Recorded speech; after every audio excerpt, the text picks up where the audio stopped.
determined how those pieces of history and that background is going to end.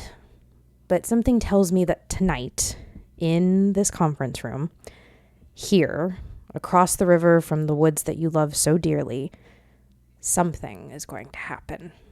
And it's up to you guys to finish the story. So, last time we ended with Stefan's voice, the door shutting, and Amity, you turning to see your father. I want you to describe Stefan to me. I want you to tell me not just maybe how you remember him, but if he's changed since then, how you think maybe you're facing him now.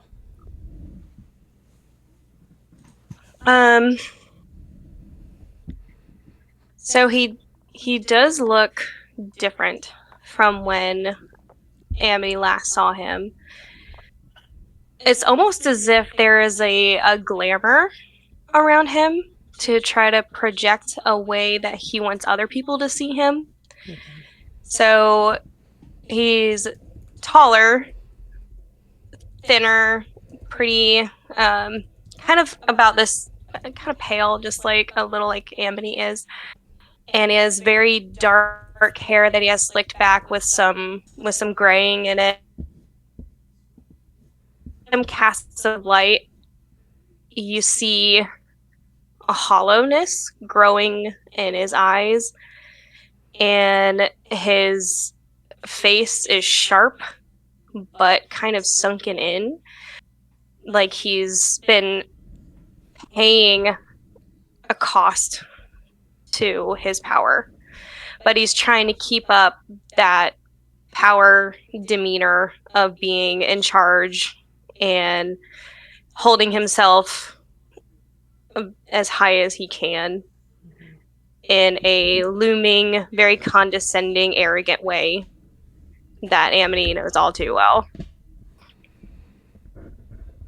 And he's looking at you the same way that you're studying him. But in those eyes, those sort of sunken, hollowed eyes that you spoke on, there's a spark of curiosity, almost as if he didn't expect you to make it this far.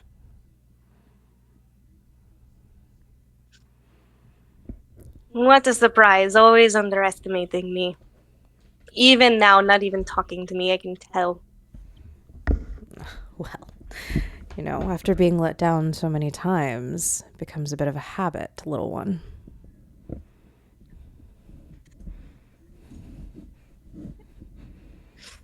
You know, it's gonna feel really good to take you down this time.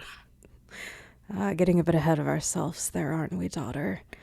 You see, I'm not the only one here, because you're not the only one that brought friends with you. And he's going to kind of extend his hand a little bit to gesture. And as you guys follow the gesture towards the long, dark conference table. And that's the thing about this room is everything is dark. There's no real windows. There's like those ventilation slits kind of up towards the ceiling. They're probably necessary for building code, but everything else is done in this like deep obsidian marble and dark woods and dark leathers, and it feels very cold and removed, like you're in a bit of a shadow box. But sitting at this table, you have 3 other individuals. You see who used to be Chad Mulligan, the founder of Big Beans. He, for all intents and purposes, looks a bit like a troll, not just in personality any longer, but his skin has grown hard and craggy like rock and has grown and loomed, and he looks like a boulder sitting there in his chair. And he's cracking his knuckles and looks like he's ready to start a fight. And directly across from him is Fiona Ferguson, the law firm head. She has also transformed. A couple of you would have seen her sort of on like the letterheads and announcements of the company. And she used to be a very pretty redheaded woman, pale skin. Now she looks as if she's been stitched together. There are different skin tones modeled in. She's got sharp, perked up ears, claws that are scraping against the table that seem to be made of some sort of metallic material. And then finally, Aro Azul, the head of Zelene, who took over from Stefan. And this last figure is not sat up or ready like the other ones, but is instead slumped over like a puppet with their strings cut. And that's very much what he looks like, is a puppet. You can see the linings at his joints and strings dangling off of his limbs, but his eyes follow all of you slowly. And Stefan smiles coldly and says, "I was also prepared, daughter, for I knew that you would be bringing people, so I thought I would bring my own." Yeah, but the difference between us is these people actually care about me and about each other. You just brought puppets to do your dirty work because you can't get your own hands dirty. Pathetic. We'll see who's pathetic after it's all said and done. A couple things are going to happen at once. He's going to come charging at Amity. The other three figures are going to stand and start towards you. You guys have a bit of an up and up here because you've been ambushed, but the villain had to monologue a little bit. So you're kind of prepared. So if anybody has kind of an action that they would like to do or something, then speak now. First off, does Elena recognize Stefan as having been from the same background originally? Or has he changed so much that there's a complete disconnect? I'll say you don't recognize him physically, but as Stefan is speaking, and there's this sort of back and forth, very light banter between Amity and him, Elena recognizes the energy. And she hasn't felt it in a very long time. And it feels almost sort of like those fate strings that she's used to feeling with her friends and with the coffee house. This is much weaker, but it's that same stringed connection, and it sort of like thrums when he starts speaking. So you definitely have that nostalgia, that remembrance, and you do understand it. You understand that he is like you. Okay. So as he's charging towards us, well, he's charging towards Amity. Mm-hmm. Elena is gonna pull out her sword. And in one hand, she's holding her sword that has been with her since that final battle where she thought she was one of, if not the only one who remained. Mm-hmm. And in the other hand, she's holding the crocheted granny square with the pink sword on it that she got from Jackie Lope. Mm-hmm. And she's just going to kiss the blade, and a faint emanation is going to come out from her as a pink, kind of crystalline version of her armor is going to surround all four of her companions while she is still there in her white suit. And then she will step up beside Amity. Okay.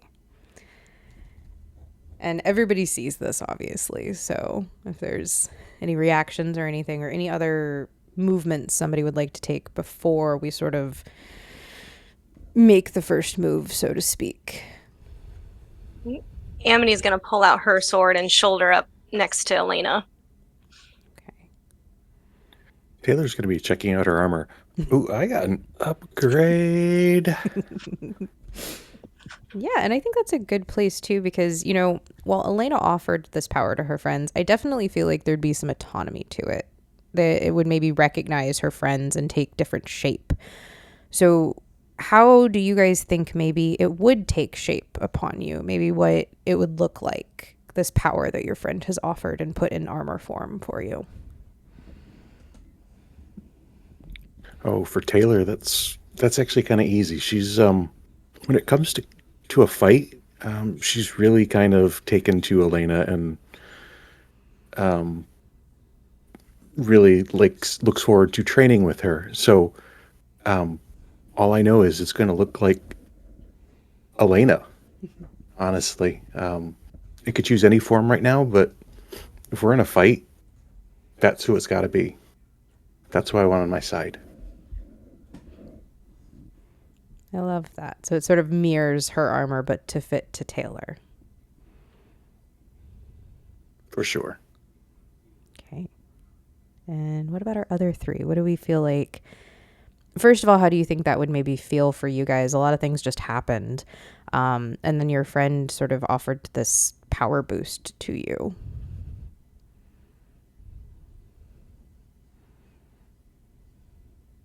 For Rain, it does not look like metal plate mail. It turns into more of a leather light style, one you would see for like a ranger.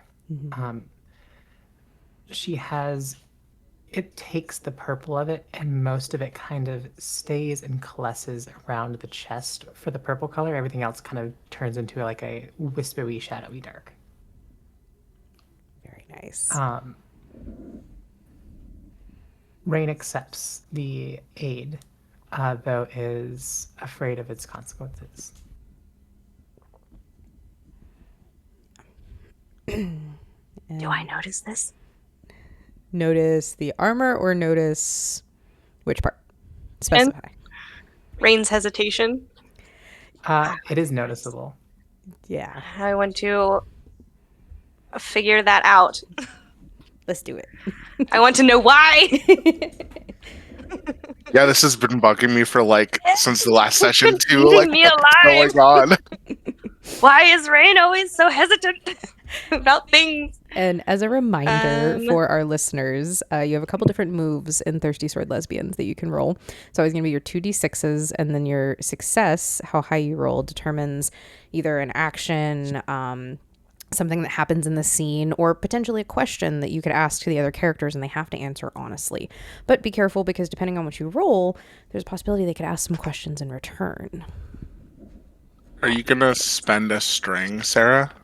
Yeah. Makes it easier. Yes. And you can obviously spend those strings to add help, take away, depending on the situation, for all of these moves.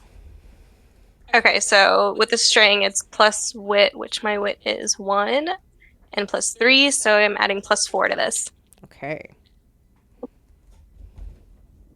So that's 12. Oof. Best one. So you get to ask 2 questions off the list. Do you have it in front of you or do you want me to read it off? I got it. Perfect. I was so prepared. I was panicking because I was taking so long to prepare and I was late. No, you're fine. Okay, so I guess I want to ask her, Rain, what are your feelings towards Elena's help? What's going on in your mind right now? Rain will kind of clutch something on your chest, and I think you've noticed this now, is that she's done this a lot when working. And you've probably seen like she wears a necklace, but you'd never really made the connection. It's a necklace that's a little lantern she keeps tucked in, and it has like the wispiness of like something from the unseen, something from the world beyond, something that's not supposed to be here in the world of the living. And Rain will look at you and be like, I can't hurt anybody else, and you realize that in this moment, Rain has made a deal. That something will happen bad to people she gets close to, but because of that, she got whatever is in that lantern.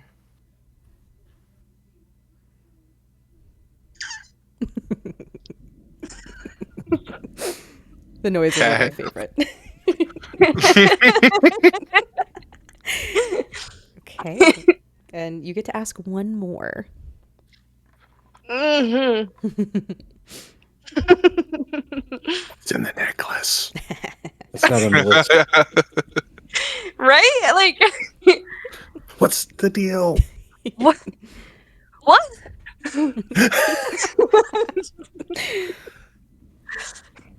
What does that mean? What deal? What? Because Amity's kind of flabbergasted because she understands deals and this basically like the repercussions of making them, taking them, breaking them, even like, so she's kind of triggered for lack of a better word. So she's like, how what do we, can we help you? What is your deal? It sounded, what's your deal? I'll definitely take a little bit of liberty here, Sarah, if you don't mind, as the benevolent force of nature. You could maybe... Since I asked like 5 questions. Right. And none of which are on the list. Maybe, how could I get you to tell me? Or how would you feel if I took the necklace? Something that could lead into what it does. I like, how did you feel if I took that from you? On for you?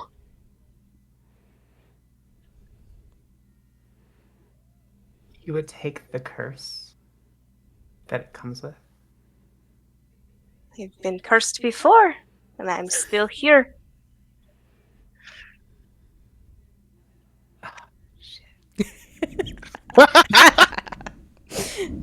Ugh.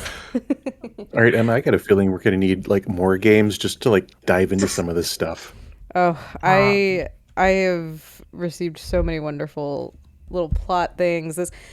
Y'all, I'm truly holding on to the I can't have another campaign with the tips of my finger. Trust me.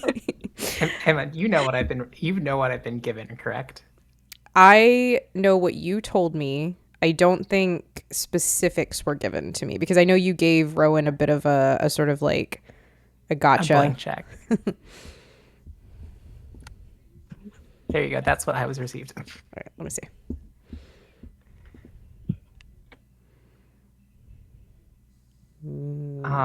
Rain, upon hearing this, something breaks. You see there be a tear or two. And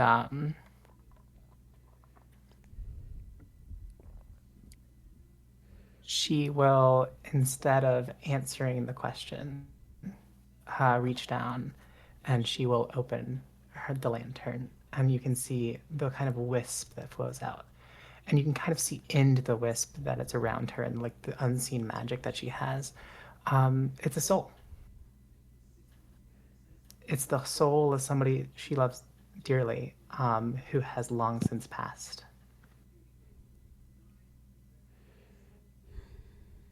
And that she has been keeping with her this entire time that you've known her, and she's been here long before any of you, as she has been an elf here working at Lesbians. You already have. Thank you. And with that, Rain will be smitten. Yep. There it is. Yeah. I love that. Amity's got tears in her eyes, and we're gonna kill every single motherfucker in here, and no one's getting touched. Yeah. And then with smitten, you give them a string, and then answer the question from your playbook, which for Spooky Witch is, what obvious thing about you are you sure would make them reject you? I think you just saw it. It was I kept my Kept my ex Oh, in a oh. necklace. My ex necklace. my dead partner in a necklace. Okay. Not to at all sideway from that emotional interaction, but Toth and Bree, what do you feel like not only the armor that Elena gave you would maybe manifest for Bree, but also maybe what's going through her head right now and what she feels based off of a lot of the stuff that just happened?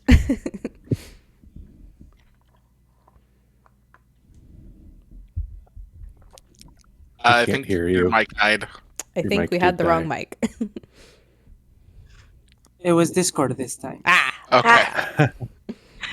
Yes. I think aesthetically it's like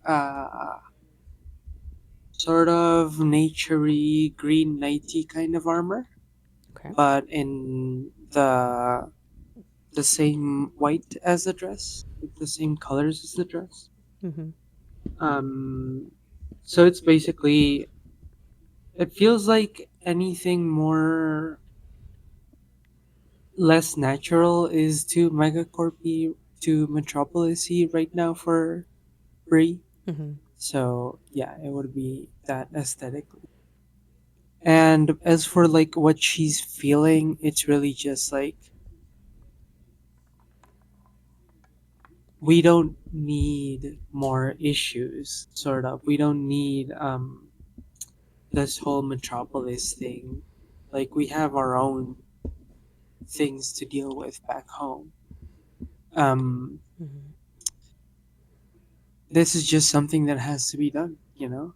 We need to stop the takeover. We need to stop the encroaching. And yeah, I think she's a bit less focused on her companions, and I think it's more like trying to see it's like a lot of rage, I think, Mm-hmm. trying to see how she can get an upper hand against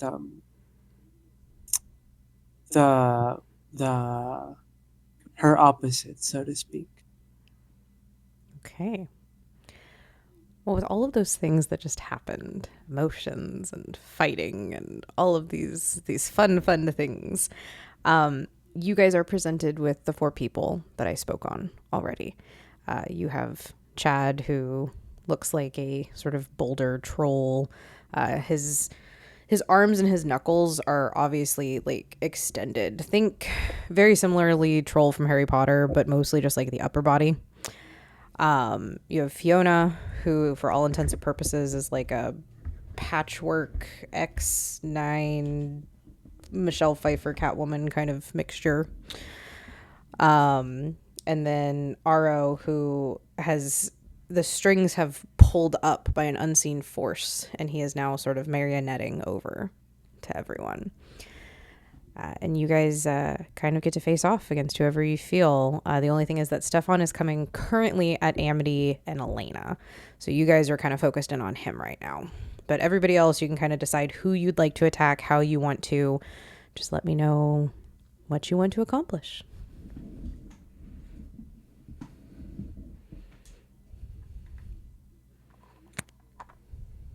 I think Bree would, well, assuming we have someone to cover Amity and Elena. If not, she would do that herself. But assuming we do, I think Bree would try to do a little bit of a David and Goliath kind of thing and face off against Chad was a big hulking one, right? Yes. Yeah, the big old rock troll. Mm-hmm. Okay. So you have a couple options, obviously. you've got some danger moves you could do, a fight. You could attempt to defy disaster if you want to twist it that way. It kind of just depends on what you want to do here. Mostly for Bree specifically, sort of what kind of action she wants to take.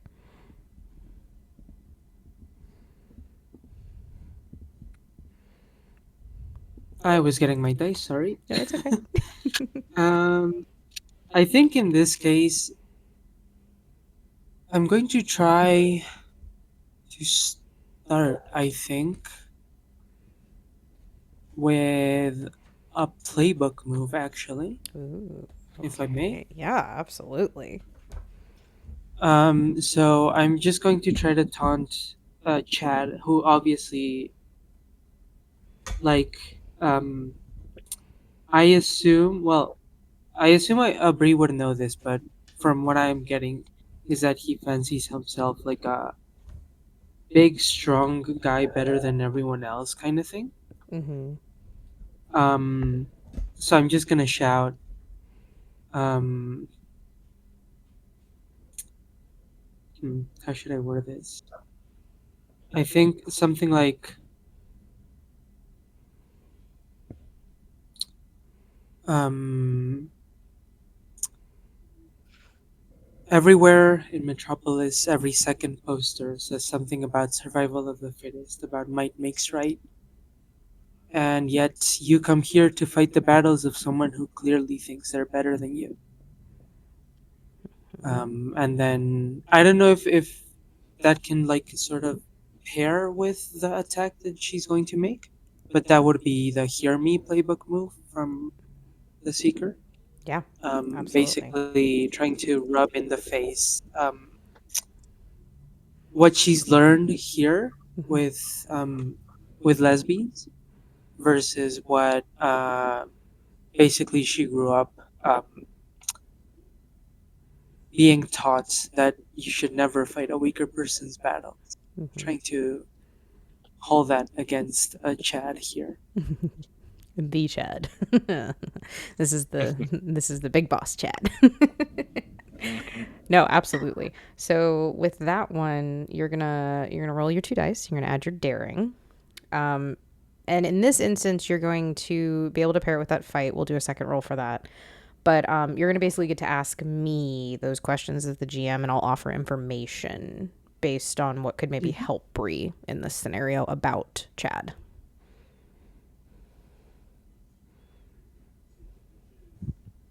So Bree is back. That's a 5 and a 1 plus 0. Oh no.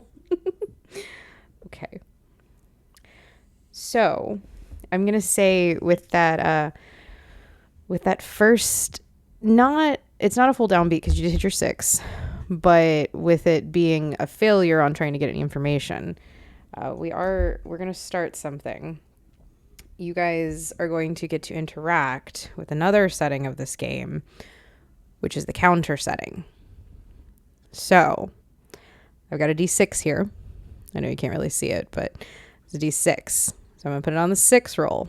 That means you guys, with this first sort of failure, I'm going to call it, have 6 moves until something happens. Might be good, might be bad. It depends on how you guys play this out. It's going to be a couple different things. And unfortunately, Bree, that does not give you any information. So we're just going to do a bit of a fight move here, which would be... Let me find my page where I just was. So that's going to be your... you can either do daring or grace with your roll. Yeah. I think in this case it'll be Grace, where basically she takes her heirloom sword, which it kind of like being so ancient and being so fey in nature, it matches the armor now. Um, and she's just going to sort of pirouette into a swing and try to do as much damage as she. I'm gonna do it with Grace. Okay.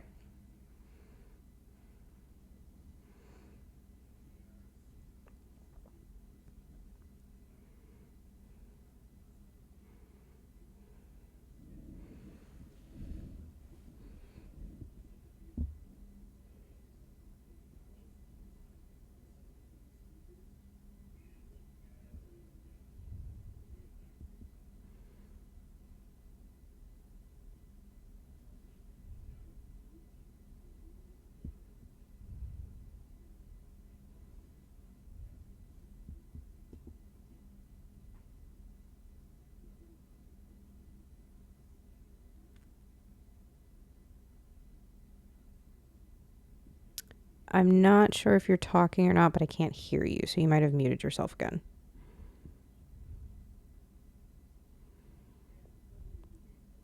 Or the mic might have finally Can gone you hear out. us? Yes, I can hear Oh, you. wow. Can you guys. hear us, Emmy? Yeah. Oh, yeah, we can hear her. We can hear her. That's weird. I didn't hear any of Yeah. that. It's okay. Now I can. Okay. Oh. Okay. Alright. All right. That's weird. Okay. I was Oh. saying, I'm told I have selective hearing. Yeah, that's what it was. yeah, probably Yeah. a condition. If I get to choose, it would be either angry or insecure. I'm not sure what would apply better. Probably insecure. If you make him angry, that might not be good. Okay. Okay, yeah. I would also like to create an opportunity for my allies Sure. with this sort of flashy kind of sword strike. Mm-hmm. And then I'm going to choose to provoke, actually. So not flirt, but provoke and gain a strength. Sure. Those are my 3 choices on the 12. Okay. So inflict a. You're gonna make him insecure. You're gonna create an opportunity. What was the third one? Provoke. So gain a strength. Okay, perfect. So provoke, condition, and then create an opportunity. So, and I'm sorry if you already did it. Do it one more time for me, because apparently the computer didn't like what you were saying the first time. Describe to me how Bree does this. How she sort of like whips back and hits this person. How you feel like it might go down, especially like you were describing already, that sort of like David and Goliath kind of thing. Oh yeah, it's like a flashy dance kind of thing, like a pirouette kind of thing. Mm-hmm. I imagine Brie probably was forced or took to distract herself. I'm not sure which one, but she definitely took dance classes Mm-hmm. and like probably high class ballet kind of thing. Mm-hmm. So it would be like using that against them. But combined with the unelegance of her natural armor and sword. Mm-hmm. Okay. So you, in this sort of graceful, I'm gonna again take a little bit of liberty and almost robotic maybe, because this was when you were still in the city and those sorts of things, when you were taking that as a distraction. So that sort of almost doesn't match with what you're wearing, how you're holding yourself. But then you sort of find your groove. You sort of like find a combination between the two. You find that happy medium, the you that you've been kind of finding throughout this whole journey. And that's when you sort of like pick the sword up in a real hold and whip back around and strike at him. You take a good hit for sure. He sort of didn't see it coming. That's where the insecure comes from. He thought he like had you because he's so much bigger than you, and you managed to like get him. And then he sort of like whips back. But with you getting that to choose the 3, he also gets to apply one in response. So I'm going to say, as you sort of like whip back at him, he reels back at first and then sort of looms over you. And in that moment, you kind of realize how much bigger than you he is.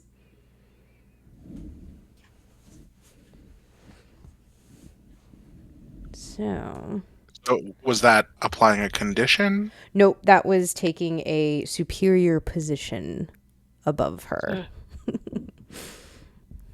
Cool. Okay. Yeah, I think Bree is like visibly recoiling but trying to put on a brave face. For sure. Okay. My other 2, Taylor and Rain. Who do you guys feel like you might go for? The Chad Goliath is being taken care of currently. You've got your broken marionette. You've got your really creepy patched together beast woman. And Elena and Amity are currently head on with Stefan. We'll get to that in a second. Well, Taylor actually wants to walk up or stand up next to to Rain after what transpired between Amity and her. She gently touches Rain on the shoulder, kind of to convey, emotion and support at this point. She's touched, but knows that there's something else that we need to do right now. She's gonna step up to the marionette. Oh boy, I'm doing this. I got this. No matter how ugly your building is, you still built it on Mother Earth. And I can bring it down on you. I will summon forth all the plants and all the animals and topple your building on you. She's going to try and bullshit him, really. Oh, yeah. I don't know. I think this is more of a defy disaster kind of thing. Mm-hmm. Try and give him some pause. Yeah, absolutely. So you're going to roll, and then you get to choose how you want to do this. So you can add daring if you're doing it with like might and courage. Swiftness or elegance would be grace. Charm or insight would be heart. Cleverness or knowledge would be wit. And willpower or like physical skill would be spirit. Metaphysical, pardon me.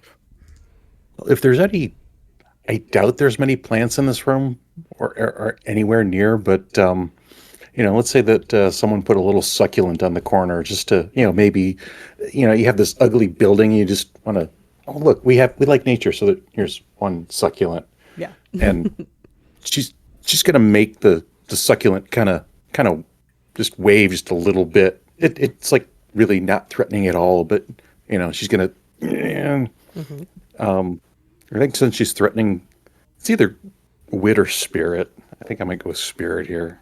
Okay. A metaphysical power. These dice have been cursed, so what's it gonna get?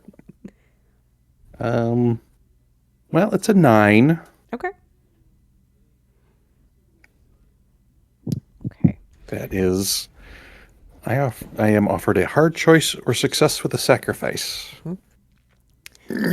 Yes, and I think in this instance, I'm going to offer you a bit of a hard choice. I will say, with that, your counter stays the same. You are still at 6. You're good. But you kind of cast this magic on the succulent. I'm going to say you make it like double in size, kind of, and like take the marionette by surprise. And you kind of like, he's kind of like on his strings, and he like kind of goes, and it doubles in size on the table in front of him. And he like reels back, and the strings like snap a little too hard, and he kind of gets a little tangled up. So you have the opportunity to take a strike at him. You know that he has kind of tangled his strings, so to speak. You're at a position where you could hit him. You could gain kind of an upper hand here. But the hard decision here is you also see that Stefan is getting close to Amity and to Elena. And you could potentially do a different defy disaster to maybe trip him up a little bit, or at least slow him down and give them another kind of beat to get ready. So you kind of have to decide here, do I help my 2 friends that are waiting on him to get to him, or do I take out this other oppressor and try and gain the upper hand? You do give a hard choice here. Uh-huh. I might be benevolent, but I am a force of nature. Absolutely.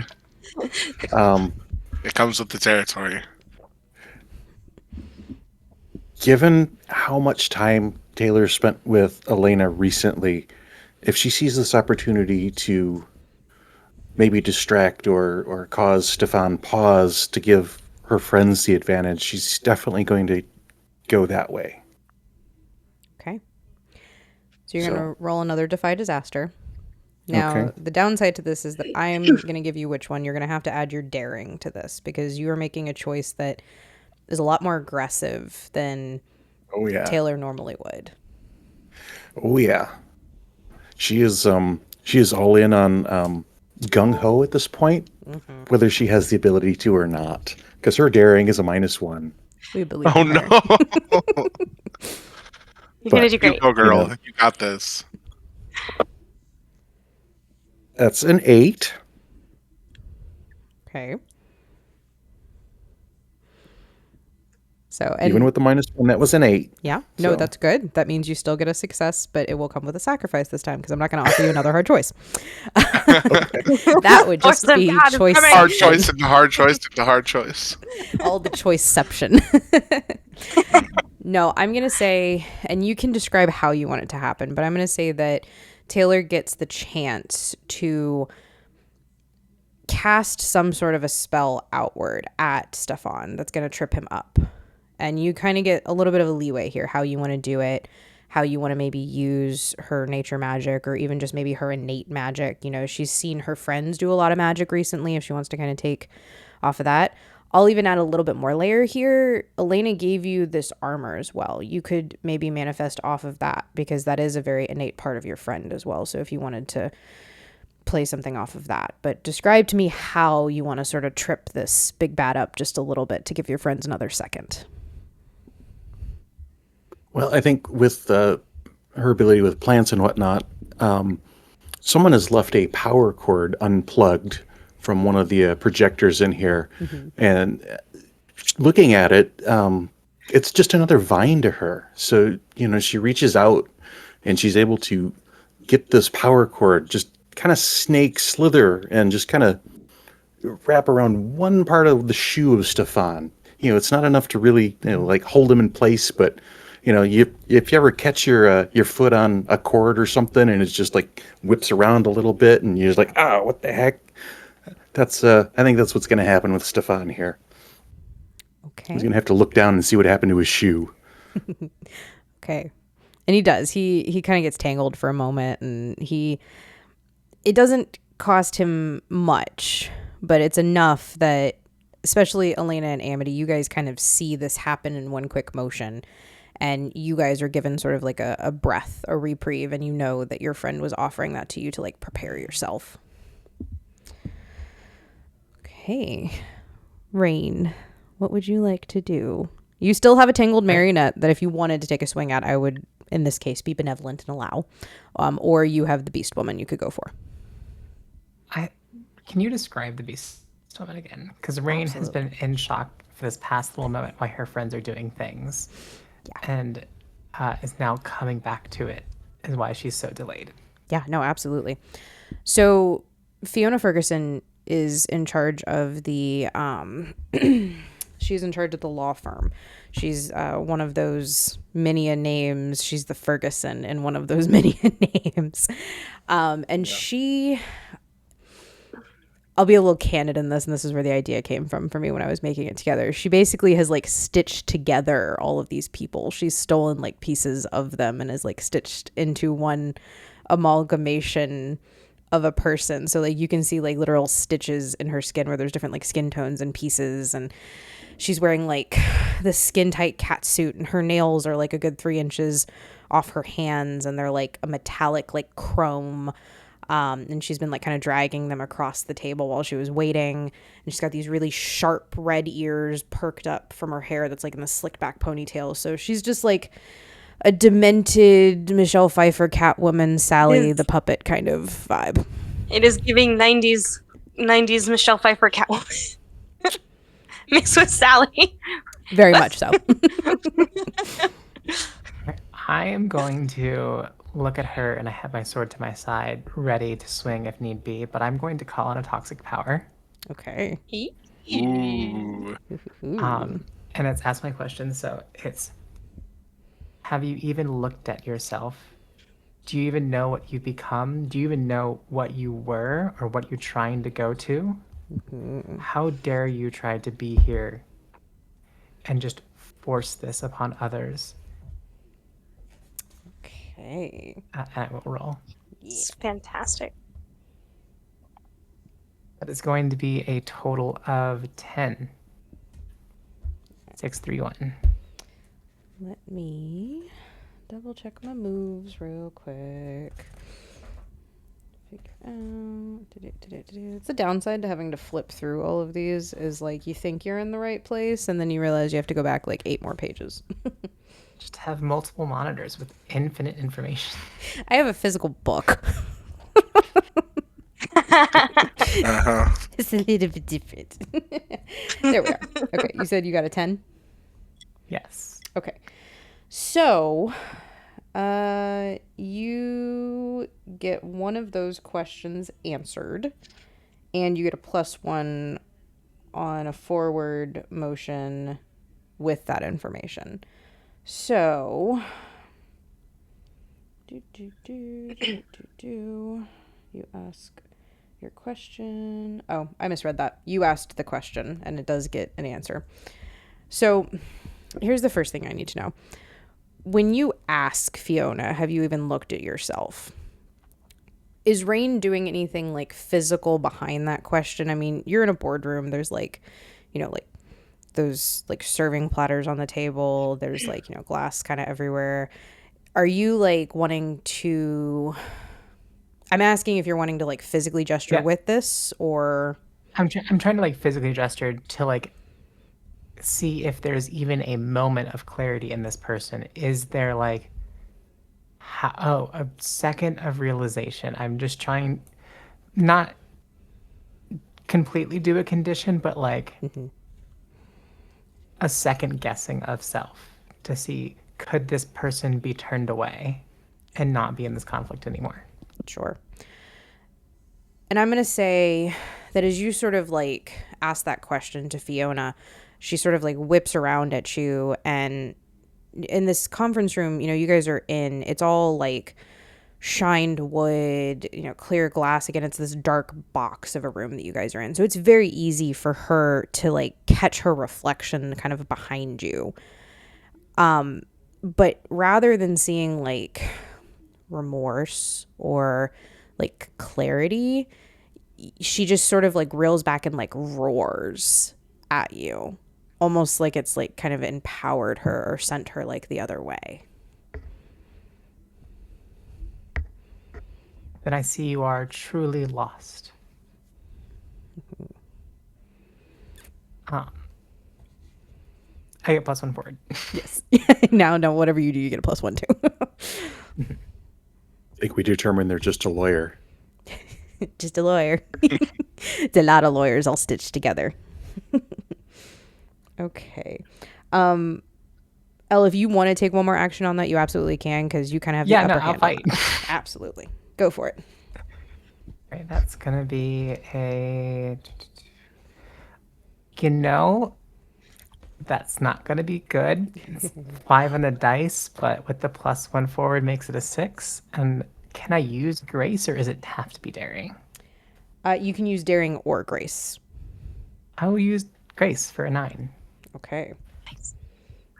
So you get to provoke the opponent further and get a string. You can cause a infliction, create an opportunity for your ally, or seize a superior position. I will do superior position and condition for I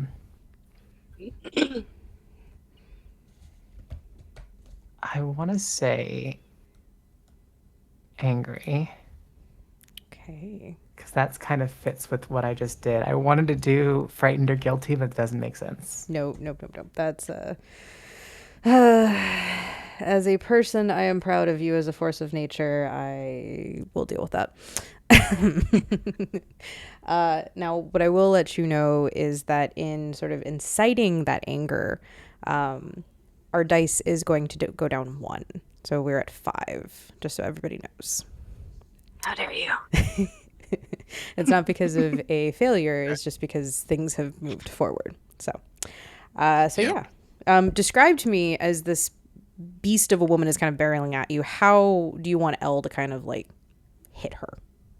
Or I'm sorry, Rain, you're Elle. Duh. Rain is going to basically go with her sword and just kind of take a bunch of papers and just spew them and block vision and just kind of take a shot just to discombobulate. Okay. And that's definitely going to work, especially as angry and worked up. Candor in game. So Fiona has been turned into a beast and is very much descending into the feral side of the beast playbook, where they lose control, and the angrier they get, the worse it is, because then they don't have control over their actions and all those fun things. So you take a Emma, yeah. I think Rain giving a lawyer a whole bunch of paperwork would completely distract the lawyer, and they'd have to figure it out. I fucked up the contract. It's all on different pages now, so I gotta go fix it. That's why they're so angry. I don't disagree with that statement. What I'll say based off of that is I think that's going to give sort of an automatic condition, which is going to give them less to do next time. Because I feel like you would have made them feel a little hopeless in that moment. I can't even get my paperwork together. How am I supposed to take one of these people out? Amazing. So much for your motion. Okay. We have made the rounds, and now we are down to 2. Elena and Amity. You guys have gotten to kind of watch this happen. How I'm going to describe it to you is that Stefan is barreling down on you, but he's taking his time. He's wading through this battle scene like he's already won. Even getting stopped by Taylor, it stops him and it gives you guys a breath, but he shakes it off and he continues on his stride. And you notice that at one point he sort of like levitates up and over. He's like stepping a little bit above. Elena, as sort of a freebie, I'll give you, you see these like shadows curling around him. And you can definitely assume this is a bastardization of what his armor probably once was. Yeah. And so that is what you guys are currently presented with. And he's not all the way to you yet, but he's almost. So you guys have the floor. Okay. Well, seeing him barreling down at us and knowing who he once was and everything that is going on, with Amity's consent, Elena would like to finally kiss in a dangerous situation. Of course. So Elena is going to, like, they were standing side by side. Mm-hmm. She's got her sword out. She's going to, like, turn down and look at Amity and, like, kind of swoop her up in an embrace and kiss her, and then set her down and say, I love you. Now let's put this bastard in the ground where he belongs. Yes. Yes, yes, yes, yes, yes.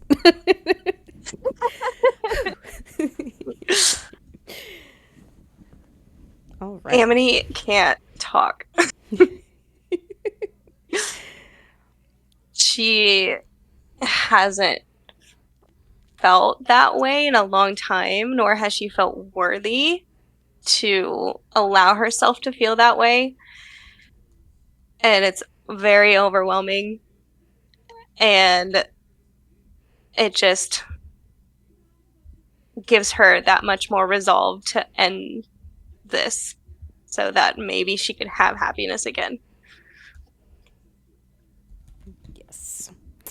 And for all of our And then listeners, she screams.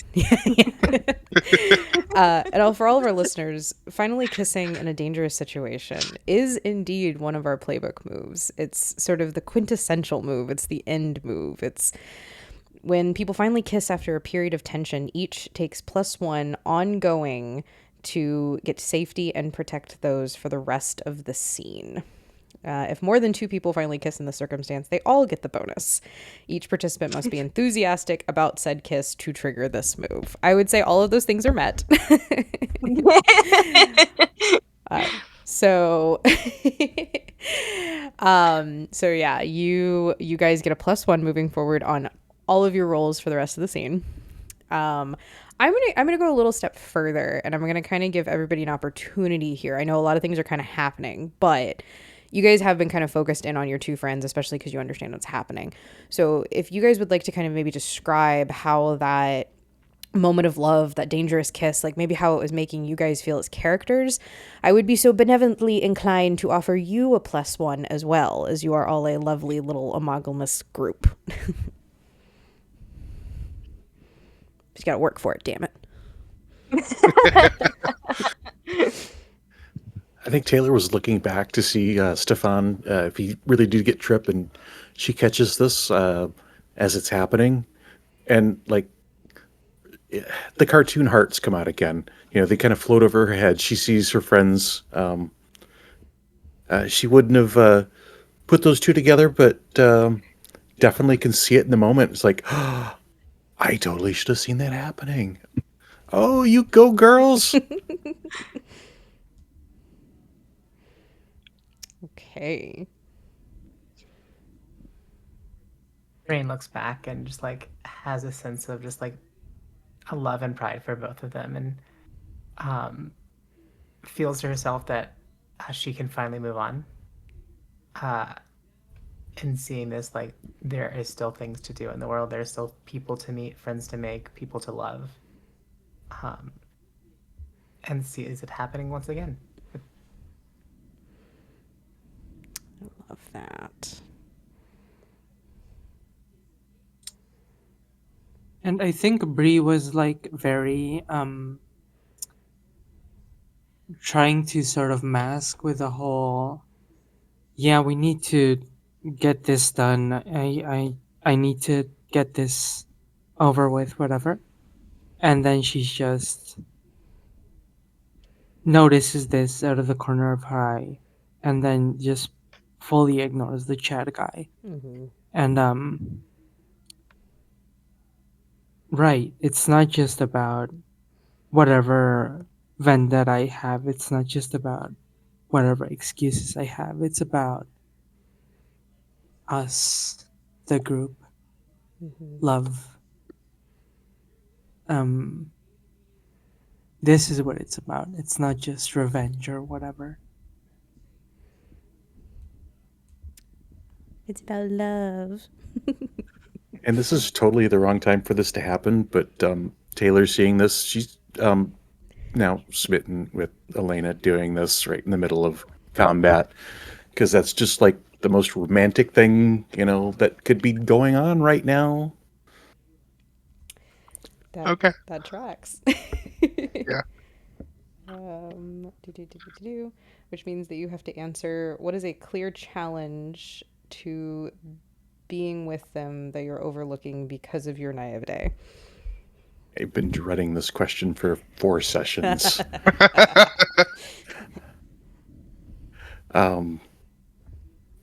Taylor is, her insecurity comes to the forefront, you know.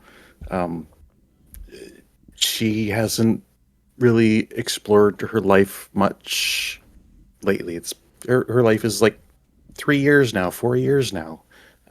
She has like no experience in love other than some failed romances that's like tried to date, no, didn't work, just wasn't the right people, and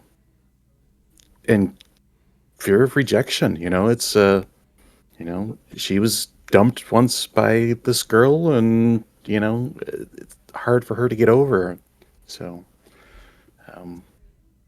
Elena's so much bigger, so much older, so much stronger, faster. It just, she's not good enough. She's wondering if she's good enough.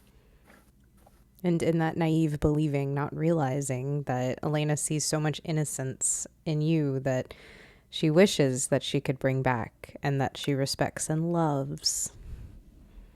Absolutely. That is also the 4th string that Elena has on Taylor, which means that is also a string advance. So Elena will have a profound insight and learn something about Taylor that even they might not know. Mhm. Not to add more onto this one Yeah, right. interaction. This is what I wanted and more. You don't understand. Uh, Yep. I feel like at this uh, point, and I'm going to take a little bit of liberty here because I believe it's the GM that's supposed to give you this information, correct? Not the character? Or is the character supposed to give it to you? So the player tells me what I learned, possibly asking the GM for ideas. Got it. So I was just going to take a little bit of liberty here and say that this would probably be the point where maybe the full scope of that insecurity could be found, because I feel like, and again, this is more force of nature liberty at this point, and you can obviously go offshoot from it, but everybody loves and supports Taylor a lot. And they love the brightness that she brings. They love the getting to watch the journey. But I think this would be sort of the point where maybe Elena really realizes how much of that is a facade. And I feel like that would incite a big protective portion of Elena. And that's why I offer that. no, I kind of think that is actually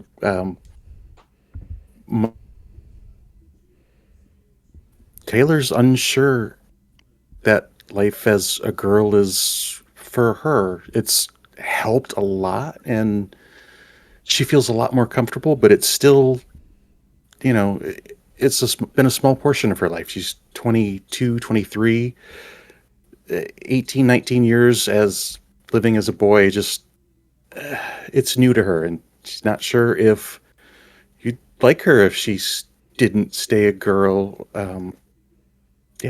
More insecurity there. I think that's what she may or may not even know. Mm-hmm. okay, good to know. And with all of that, I'm going to put my marker down just one more, just so you guys know. So. I did also want to say that act made Amity smitten with Elena. We love.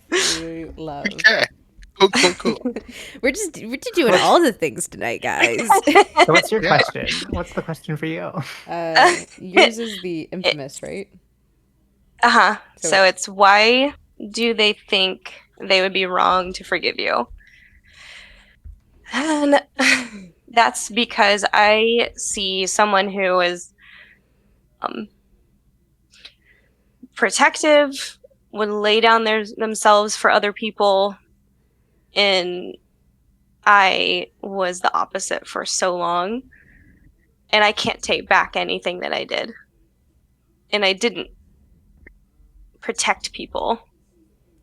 I vehemently did the opposite, thanks to my ex-dad. Mm-hmm. And so Amity just doesn't feel at all worthy of this.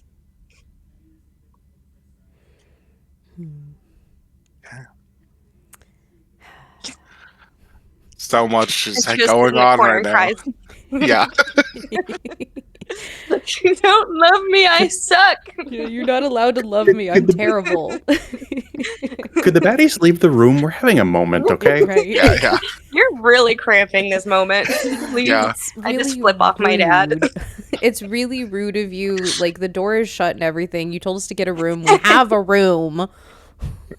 Yeah. Oh my god, we forgot to put the sock on the doorknob. Okay. So we're going to do Yeah. one more full round for everybody else. And then we're going to have Stefan finally get to the two of you. And then we're going to do one thing before that. So we're going to kind of go back to the top of the running here. Bree, you managed to take a thwack at the Chad. You've regained your confidence because of all these beautiful, wonderful things that are happening around you. Everybody currently has a +1 to no matter what you do. Don't forget, because of that beautiful kissing in a dangerous situation. So what would you like to do here?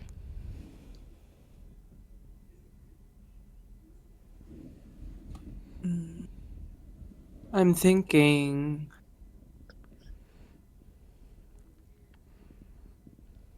what's all the like the bad guys, what are they all? Are they all like? What's their reactions to all this? So Chad is indifferent. He's basically focused on you because you hit him, and he's like the ow, ow, like he's poking like at his chest where you've like stabbed him, and he's like looking at like the goopy blood there, and he's just like, ow, like very perturbed that you have somehow managed to hurt him. The marionette they are like all tangled up. They're trying to get untangled, and they're like recoiling from where Taylor is, because Taylor's the one that just made them get all tangled up. And Elle just took a stab. Rain just took a stab at the beast woman, who is sort of like taking the slice. Got like a slice across her cheek, and she's kind of like big hiss snails. But it doesn't seem like they're giving much thought to like Stefan's side of the room. They're very much sort of like his mindless zombies at this point, and they're like focused on what's in front of them.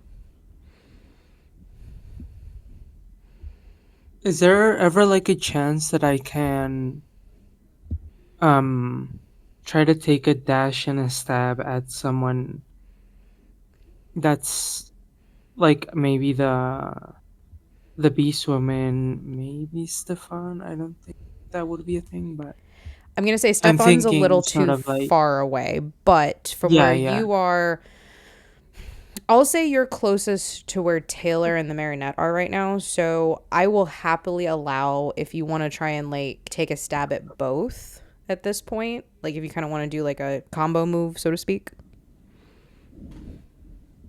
Yeah, sure. I think um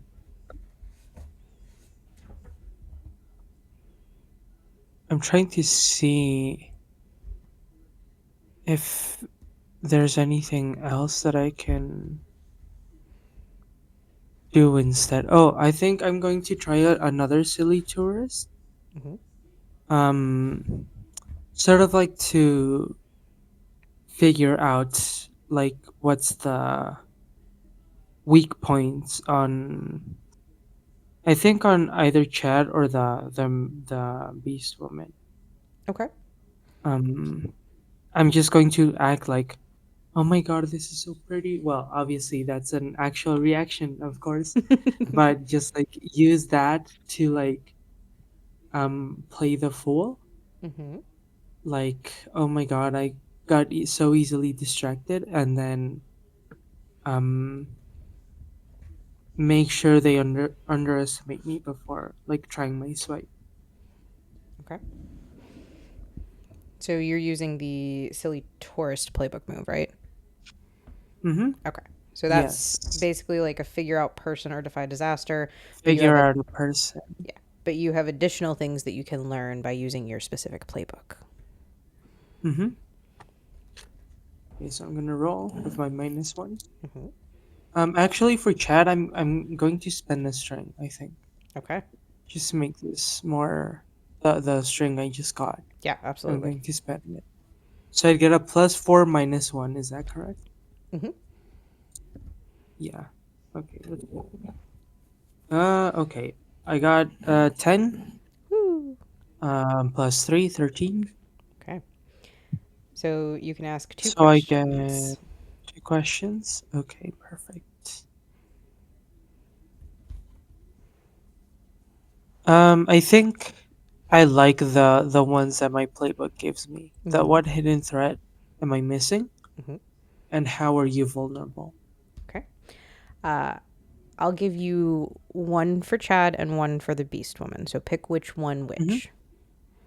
Which question do you want to I address? think for the beast woman would be the vulnerable. How sorry, the what hidden threat am I missing? Mm-hmm. And then for Chad it would be how are you vulnerable? Okay. So for Fiona, for the Beast Woman, Mm-hmm. the threat or opportunity that you guys may be missing here, you recognize very easily that this is a beast woman, not just a playbook for literal sense here, but you have dealt with beast people, especially since you've moved into the forest and you've been around them a little bit more. You know that they have a feral side. They have that sort of like coin flip of, yes, I can use my feral power from my transformations and it can help me, but it can also hurt them. You've seen beast people sort of descend a little bit into that berserker and not be able to handle it. So then instead of being able to like focus on the person they're trying to attack or the thing they're trying to do, they end up like hurting themselves, attacking themselves, being frustrated, like caged animal idea there. So you know that rather than just taking out this person, it may very well actually be better to focus on that. And then for Chad, how are you vulnerable? Oh, I think I already pointed out he's not very smart. But even like more so than that, he has no self-preservation. Like he, you know, when he had that opportunity with you, he immediately went to, I'm bigger than you. I'm going to show you I'm bigger than you. His head, he's already won this. He's bigger than you. He's stronger than you. He doesn't have the mental capacity to think about losing or like that you could actually hurt him. Use that to your advantage.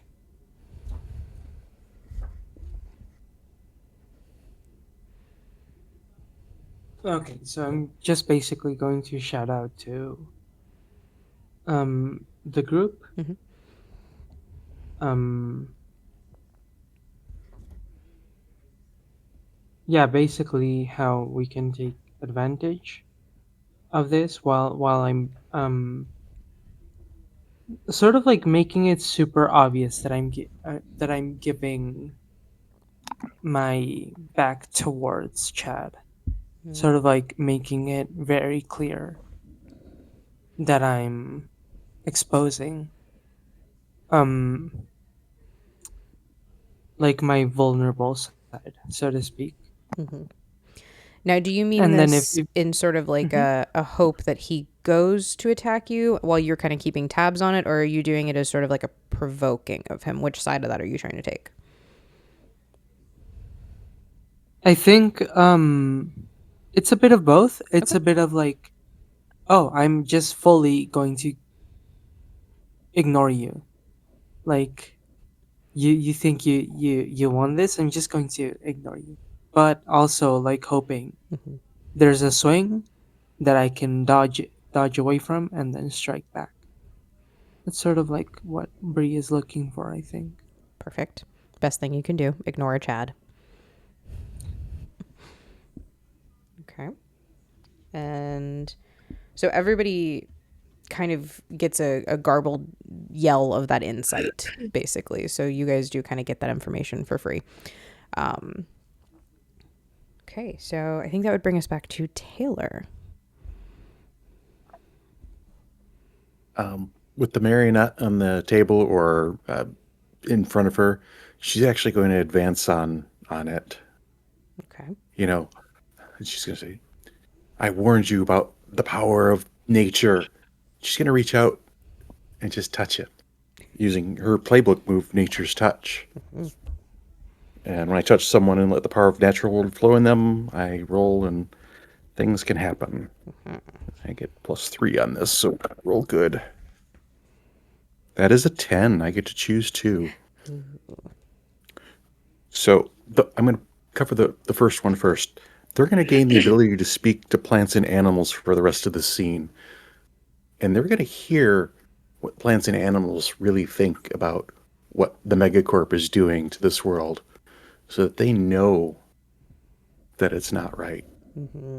And then they must answer one of the figure out a person questions of my choice, or they take a condition. Okay. How could I get you to surrender and stop this? Oh, I won't say I was hoping for that one because I didn't have a hope, but I'm glad you picked that one.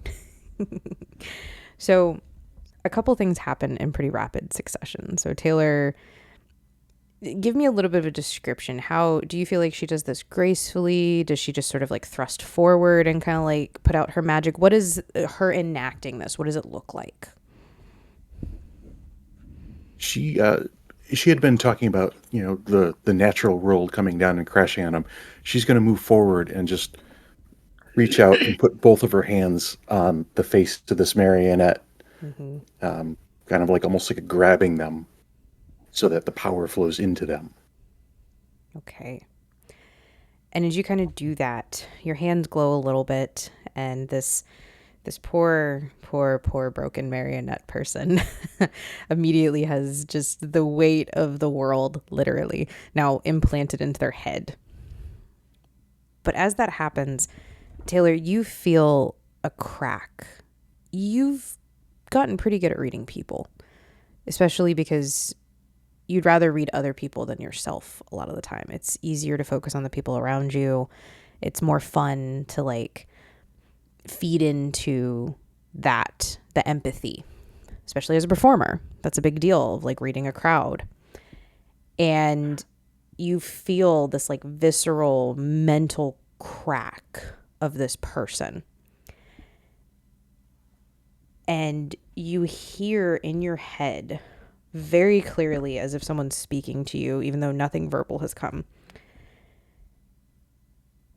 You hear, "Make it stop."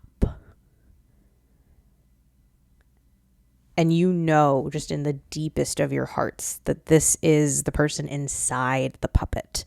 This is the real Aro, the person that was there before they were taken over. And they are very much a puppet and don't want to be anymore. And you could get them to give up or to surrender, but not by their own choice. You're going to have to take very, very serious action here and setting them free in a way that you might not have thought of before.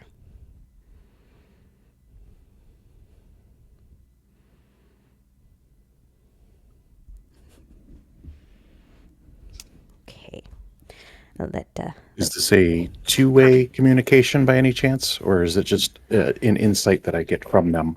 It's an immediate insight. It's basically like you have that pouring of magic broke the psyche enough that the hold let go for just enough for you to kind of hear that plea.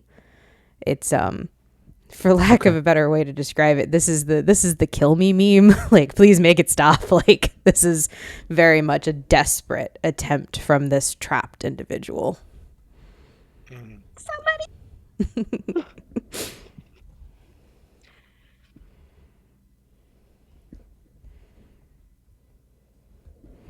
And I'll let you stew on that a little bit. Now, what I am going to say before we get to Rain is that those two actions have taken us down. So I'm so stressed. What? No. So our counter's currently at 2, just so everyone knows. So can I get to Good, down to bad? 0 by the time Who it's the other knows? people's turn? I want to do this so bad. Okay, so Rain, what would you like to do? You've struck this beast woman. They've hissed and sort of jumped back from you. They're in sort of like full like wildcat mode at this point. They're like kind of haunched up and like their claws are like dragging across the stone floor. I have in front of me an angry bull. And the only way that I can deal with that is to dance with it. So I will defy disaster to kind of just keep this thing occupied with just me, just by dodging and dancing around it. A little bit of that just by regular dance, a little bit of that by astral dance. Okay. Roll it up.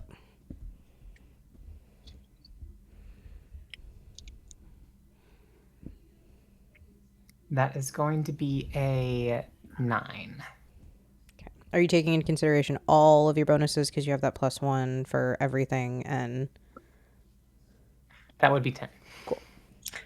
So, as the book says, and I like it, do it with style. Spin me a tale. How does Rain do this? Obviously, you have kind of a little bit of control over the Beast Woman at this point. Describe to me maybe how you dance around, how you get it to do what you want it to do.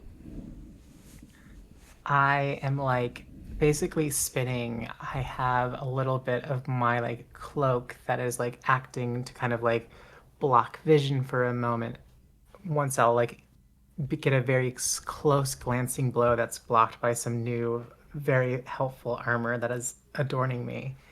Um, and at one point, I'll just start dancing into shadows and then appearing somewhere else. Just like I have this very angry person in front of me who is just blind rage and has no skill to do anything with it. I am just jumping around, trying to see if I can lead them out in a way, maybe lock a door or maybe even take them through the shadow and just gone. I love it. Yeah, absolutely. I'll give you a bit of a choice here. There is at the opposite end of the conference room, there's one of those like it's not the same thing obviously because you're in a conference room, but it's like a laundry chute almost, like where you pull it out from the wall and it like goes down, but it's like it goes to like an incinerator, like a gas trash place.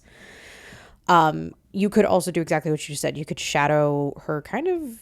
You guys are towards the top of the building. You could, for all intents and purposes, you could kind of like shadow her off the top of the building if you wanted to. So you kind of have two options here. I mean, I like the building. The building's a good idea. Look, I threaten to throw things off of buildings all the time. That, but I was definitely going to do it. No, please. I live through you. I threaten to throw my sales reps off buildings all the time. I'm just going to walk into the ocean with rocks in my pockets. It's going to be fine. Okay. It's going to be fine because my pockets are small as hell. But Totally.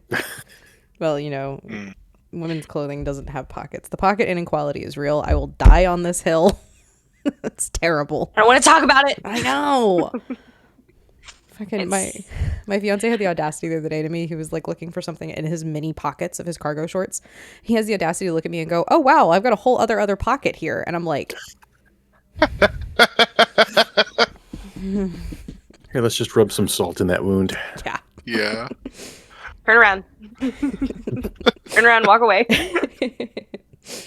Okay. yeah, so I will do that. Part of it is like, well, I just start dancing with this beast until eventually I like get it going into shadows with me as we are doing a fight dance together. And then one of them was not where we thought it was going to go. Just right off the top of the window or top of the roof. Just doop. Love it. I love it. You guys all hear a very distant thud, crack, squish noise. Super not fun. It's just off to the side. Wilhelm scream. Like a roar. The cake just got splattered. Okay. I'll send Bella to go step on them. So I'm going to have two more things happen before we jump over to Elena and Amity. I'm going to give Taylor a bit of an opportunity because they did receive an insight. So if you want to take an action upon that insight, you absolutely can. And then Bree, I'm going to let you know that your plan obviously worked and Chad is going to take a very big swing at you. So you're going to have, especially because you orchestrated this, you're going to very much have like the upper hand on this. So you two kind of have the opportunity to do what you want with those two things, and then we'll jump over. Well, I think knowing what the marionette has said, the only thing that Taylor can really think about with puppets and marionettes is, Pinocchio wanted his strings cut to be a real boy.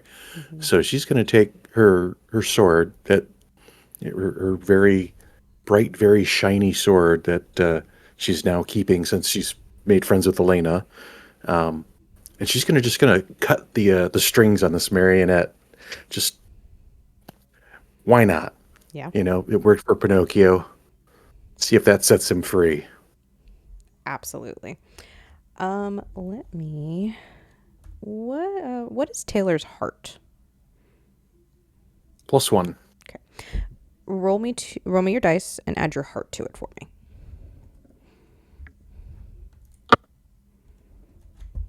11. Perfect. Just what I I am wanted. keeping these dice separate from everything else. Good dice. Yes. Okay. So Taylor has this vision, and I kind of, again, taking a little bit of storytelling liberty here, I almost imagine that Taylor goes back to this place like from her childhood. Like we see at this point, of course, like a little boy maybe with like a parent figure or a nanny or something to that extent, whatever the story might be, sort of like sitting on the lap, going through like the fairy tales books, the Grimm's books, the all of those, and you see like the quintessential like page turn kind of on the screen, and it lands on that very known image, like you just said, from Pinocchio, where like he's dancing and he's caught in the strings, and you hear in your head like, you know, I want to be a real boy, I want to be free, and you just sort of reel back, and in one swift cut that Elena is very proud of because you guys have been working on this, you Absolutely. cut all the strings, and this puppet falls lifeless. But in your head, you hear, "Thank you."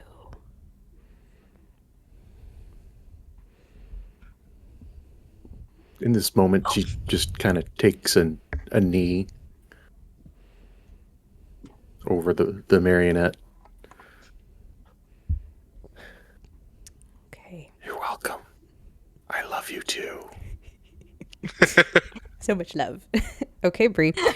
So exactly what you wanted to happen has happened. You've been kind of keeping like your peripherals on Chad, and he's been getting angry and angrier. And so he's like just basically going to reel back with one of his big old boulder hands, and he's just going to kind of lob at you. I think I'm just going to like and having anticipated this, just try to like do a graceful sort of leap over it, Mm-hmm. over the large boulder of a fist, and then I'm trying to see like the weak points that I can. It's going to be like a very masterful fencing, like a master fencer against just a mannequin. Mm-hmm. It's not really fair. Um, just like poking, prodding, Yeah. whatever she can, and she's just going to say, um,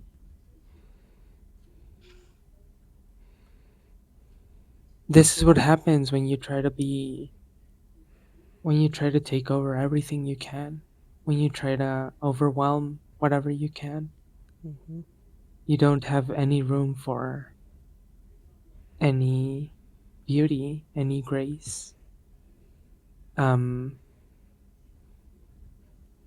and yeah, just making a Swiss cheese out of this guy." Oh yeah.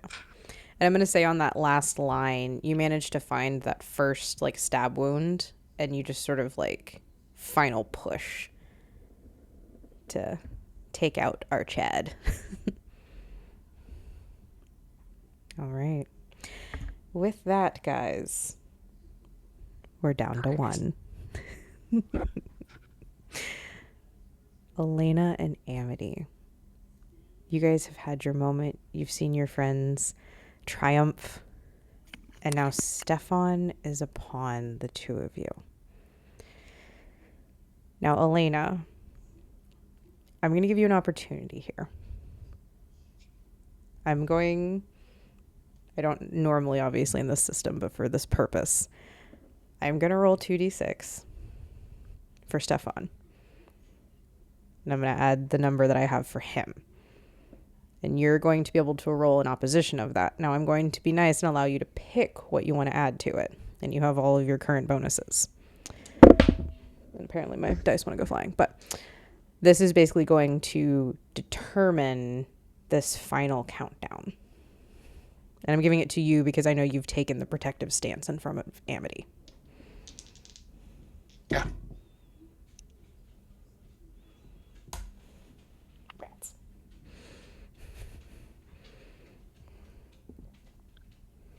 $15.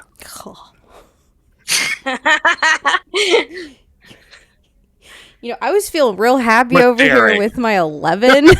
Like, I rolled an 11. My daring is a 3, and I have a +1 ongoing. that's fair. That's fair. Okay. So I'm going to say on this final countdown, Elena, has a moment of clarity. You realize that protection is important. You want to protect the things that matter to you, protect the people you love. But there's another part to that protection, is knowing when to sacrifice as well. So especially coming off of that dangerous kiss, this penultimate moment of everything that has been or will or moving forward, you give Amity sort of one more look, maybe one more hand squeeze, and you step fully between her and her father. And at this point, Stefan has prepared himself. His shadow, his armor that it once was, is in full mode over him. And you feel the shadow claw into your chest, digging in, pulling at your own armor. And you feel the two of them beginning to battle over top of one another. And you slowly feel yourself losing because you know that this is the right time. Now, Amity, I want to take a step back for a second because this scene is familiar to you, but in a way that it's reversed. You remember the first time you met Elena. You remember when she found you and what happened. You remember a vial and a choice. And you remember a break in yourself that they had to save you from at one point. And you have that choice again here. But this time, you can save them.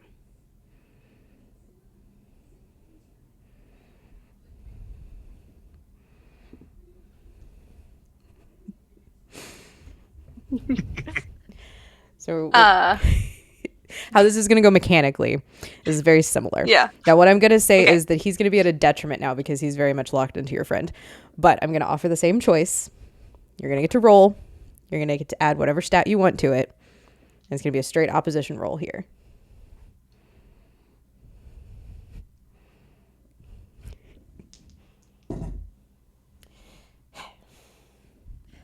Okay. Let's see. Math. Math is hard. Yeah. Don't roll on your math stat. I got 12. I would love to this be another close one. Like, I was super proud of my 11 with that last time because I thought I was doing good. But he definitely rolled like a whopping 6 this time, even with the number Oh my I had in my head. I was sweating because I rolled a 3 and I was like, So, in this moment, I turn it over to Amity. What does she remember? Because I know that there are portions of it she doesn't. But what do you feel like, especially being given that description, remembering the first time that she met Elena, what does she remember? What is she feeling? Draw it out for me and then tell me what she does in that moment. She remembers overwhelming sense of fear and dread and a faint memory of being given a vial from her dad and being told it can only be used one time and to only use it when it was absolutely necessary to overpower someone. And in that moment, it kind of gets fuzzy, but she remembers an overwhelming darkness, death, destruction, and then a bright white light. kind of pulled her out of it. And she just kind of lost consciousness at that point, but the last thing she remembered was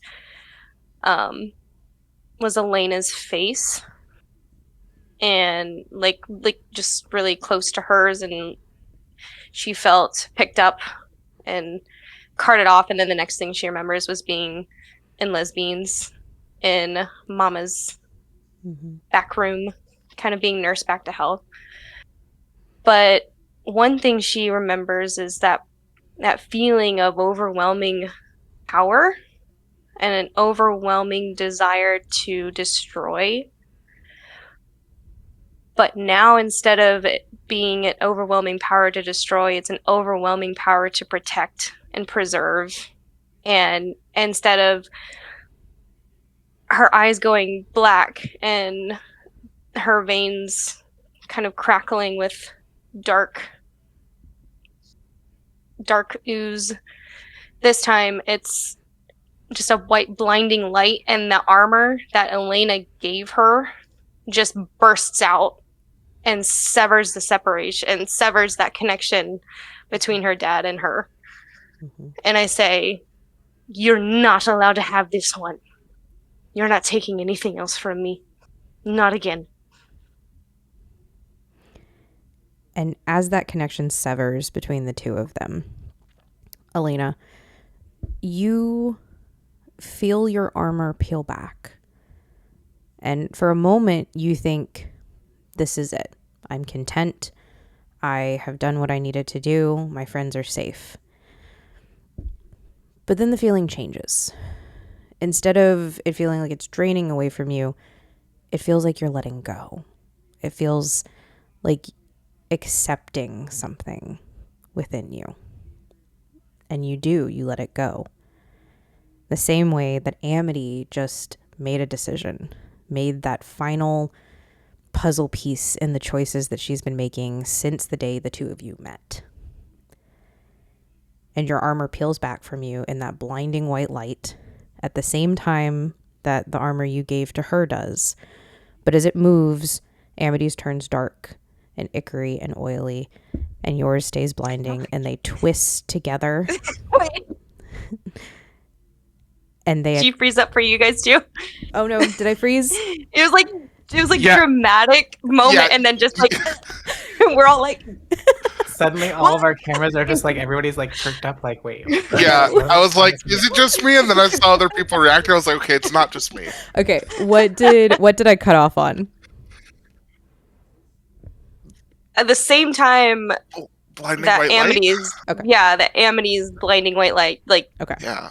So at the same time that Amity's blinding white light peels off, but then hers turns dark and ichory, and they twine together, the dark with the light, both sides of, well, the sword, the two sides, and it hits Stefan in his chest.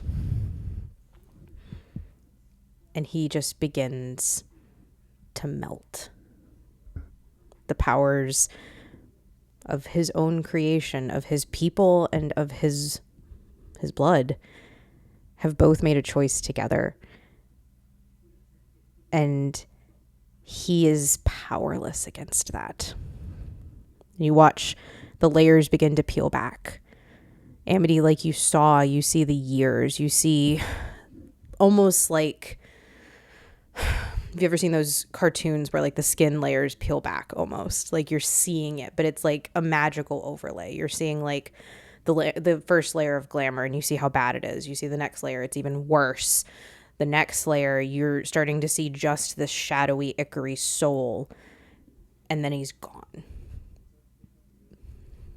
And the room lightens, and you all feel the change. The power that was here before was gone. Amity, that connection, that guilt, that ichor that's been sitting on your heart for all these years, for the first time you feel like you can take a full breath. Your shoulders don't feel heavy. You don't feel as pale and sickly. Elena, you don't feel a weight on your shoulders. You don't feel your armor for the first time ever. but in the most comfortable and vulnerable way. And you guys all come together in this moment in this conference room because you know that you won.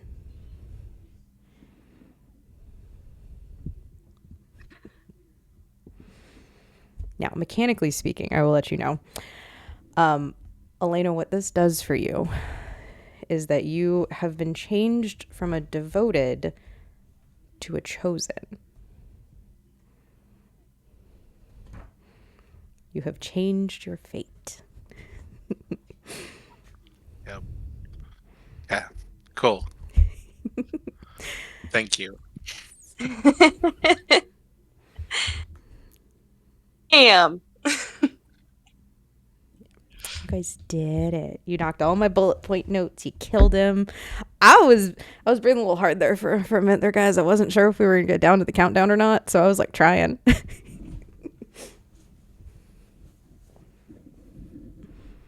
Whew. Take a step back. How's everybody feeling? Do we feel attacked? Do we feel loved? What do we feel?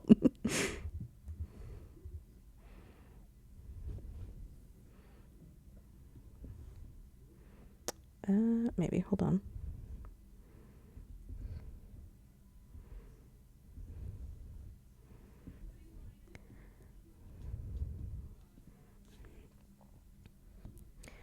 All right. I don't know if it's on my side or if it's just my internet, because I know I froze it for you guys a second ago, but I could not hear anything there for a hot minute.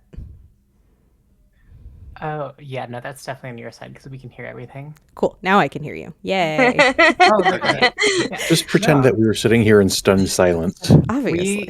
We were saying how great a game and how great a story, and how great GM, force of nature. This was Backing up. Yeah, no, absolutely. Like, this was everything I wanted the finale to be.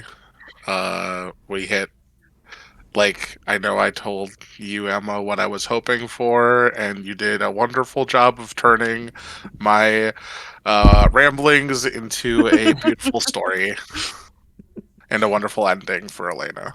So, thank you. I was on the fence there. Yeah. I wasn't sure if I was going to kill her or not. I'm not going to lie to you. Yeah, I gave I wasn't sure to the either. other players. I gave Elena, or I told Emma that I either wanted Elena to die or lose her immortality, and because I didn't want her to continue being immortal. So either one I was okay with, and I'm happy we ended up where we did.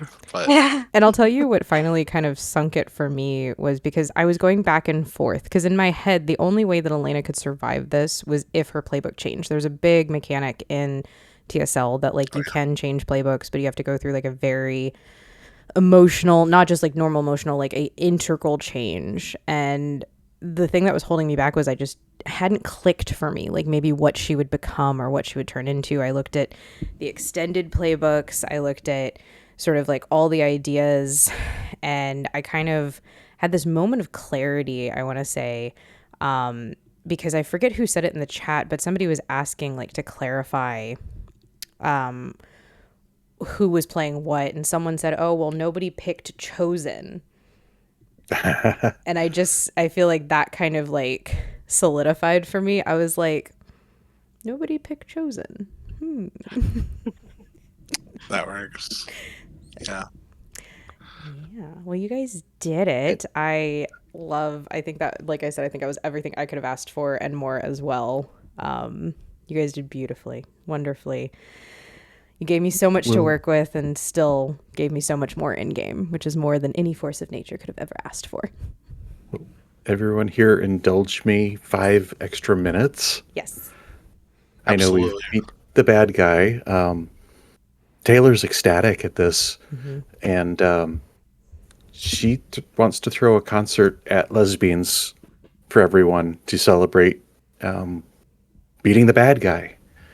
And we might have to end stream here, though, unfortunately, because of music rights. But We will go ahead and close the stream. So for anyone who's listening or anyone who goes back to listen to this, all of well, I'm still mad about that. The very first episode is not available because we didn't figure out recording by that point, but almost all of our episodes will be up now on the Talking Crit YouTube. You can go back and rewatch it. I'm sorry, just go listen to the recap in episode 2. That's all you need for the first episode, I promise. Yeah, exactly. Yeah, it was a great recap.